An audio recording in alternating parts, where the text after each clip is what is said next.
Excelente jornada, mis queridos amigos. Hoy ya iniciamos lo que vendría a ser el sexto día, siempre apalancados en la información que es tan importante para que hagamos crecer y para que nos vayamos interiorizando de todo esto que es creer y crecer en la palabra de Dios y lo que representa para nosotros la palabra de Dios y nuestra fe católica ante todo. Entonces hoy, mis queridos amigos, vamos a hablar sobre la Biblia y la tradición, que por ahí a veces se oye decir, a ver, ¿dónde la Biblia habla del purgatorio? Por ejemplo, ¿dónde la Biblia dice que San Pedro fue a Roma? Para los protestantes vale solamente lo que se encuentra en la Biblia. Pues bien, ¿es correcta esa posición? ¿Es cierto que la Biblia contiene todo el Evangelio de Cristo? ¿Qué dice la Biblia al respecto? Además, ¿quién reunió todos los libros inspirados que constituyen la Biblia? ¿Acaso no fue la Iglesia que recibió el encargo de predicar el Evangelio por todo el mundo hasta el fin de los tiempos? ¿Qué hubo primero, la Biblia o la Iglesia? Interrogantes que seguramente resuenan a lo largo de la historia, a lo largo de siglos, ¿no? Y en esos siglos de historia y de tradición que también lo tiene la Iglesia católica. ¿Qué es la revelación, no? La revelación dice que es la manifestación de Dios y de su voluntad acerca de nuestra salvación. Viene de la palabra revelar, que quiere decir quitar el velo, descubrir. Así como cuando nosotros tratamos de develar y descubrir cuál es la verdad, ¿no? Es como sacarse algo que está por encima nuestro. ¿Cuántos tipos de revelación hay? Bueno, hay dos tipos de revelación. Una es la revelación natural y la otra la revelación sobrenatural o divina, ¿no? ¿Cómo se realiza la revelación natural? Se realiza mediante las cosas creadas y siempre iluminados a la luz de la palabra de Dios. Lo vemos en Romanos capítulo 1, versículo del 19 al 20. Todo aquello que podemos conocer de Dios debería ser claro para ellos, pero Dios mismo se lo manifestó, pues si bien a Él no lo podemos ver, lo contemplamos por lo menos a través de sus obras, puesto que Él hizo el mundo y por ellas entendemos que Él es eterno y poderoso y que es Dios. ¿Cómo se realizó la revelación sobrenatural o divina? Bueno, la revelación sobrenatural o divina se realizó mediante los antiguos profetas y de una manera perfecta y definitivamente mediante Cristo mismo, el Hijo de Dios. En Hebreos encontramos en Hebreos 1, capítulo 1, versículo 1 que dice: en diversas ocasiones y bajo diferentes formas, Dios habló a nuestros padres por medio de los profetas, hasta que en estos días, que son los últimos, nos habló a nosotros por medio de su Hijo.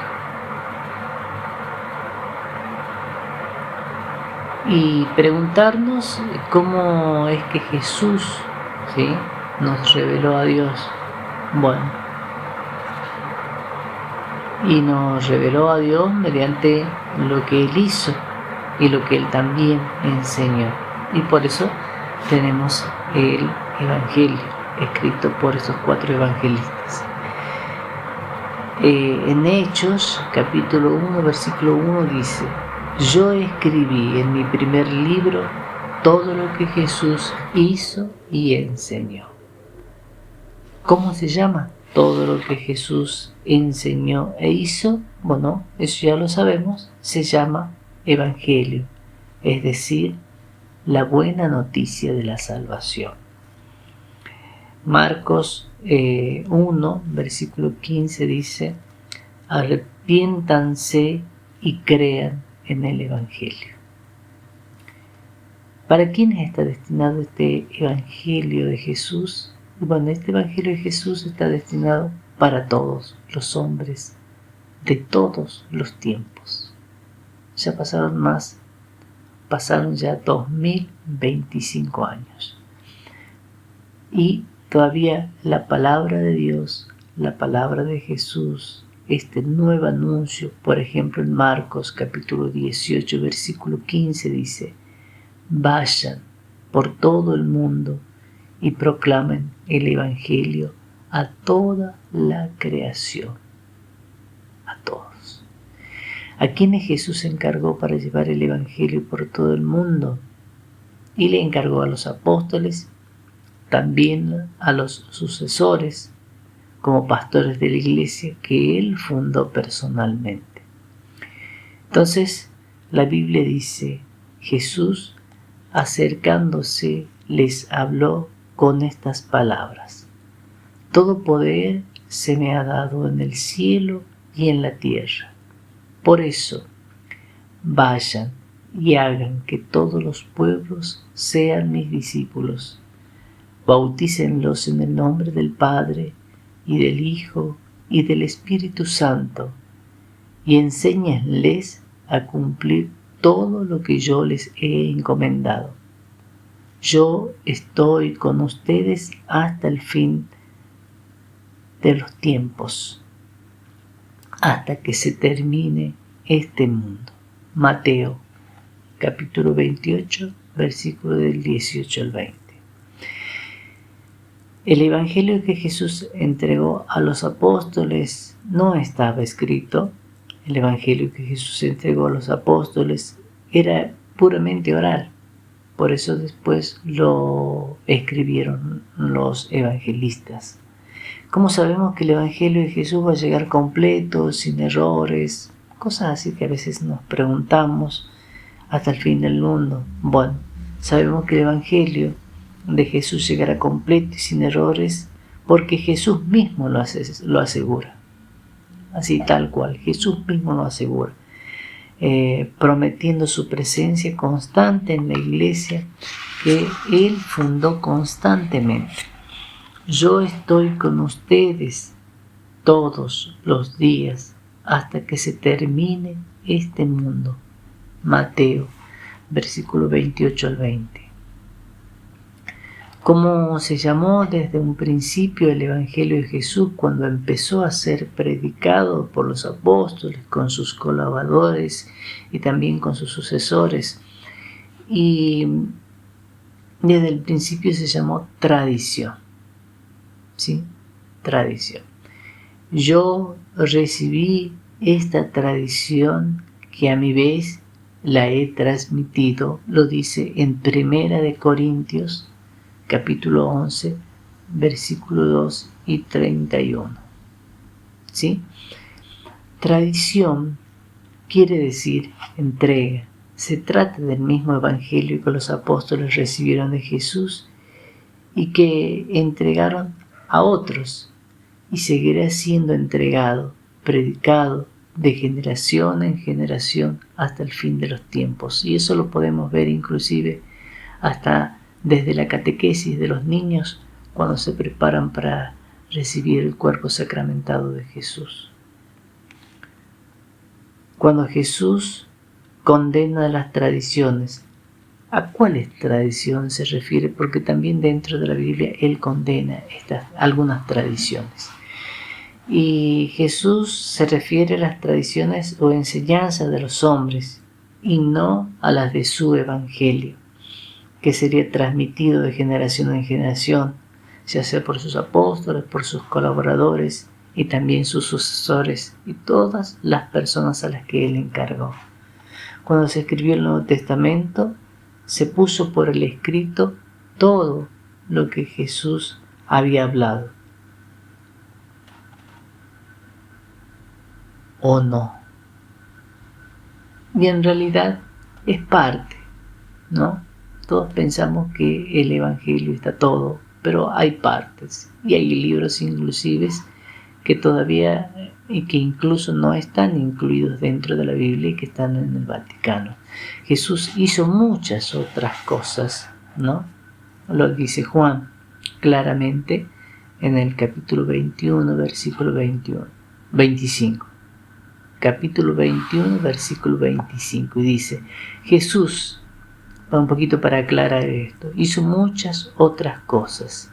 Si se escribieran una por una, creo que no habría lugar en el mundo para tantos libros, ¿no? Y un poco para clarificar esto de la tradición, la misma Biblia presenta la tradición como base de la fe del creyente. En ninguna parte se dice que basta la Biblia para salvarse. Todo lo que se han aprendido y recibido y oído de mí, todo lo que me han visto hacer, háganlo, lo dice Filipenses capítulo 4, versículo 9. Lo que aprendiste de mí, confirmado por numerosos testigos, confíalo a los hombres que merezcan confianza, capaces de instruir después a otros. Lo dice también en 2 de Timoteo capítulo 2, versículo 2. Entonces, ¿qué hay que hacer para salvarse?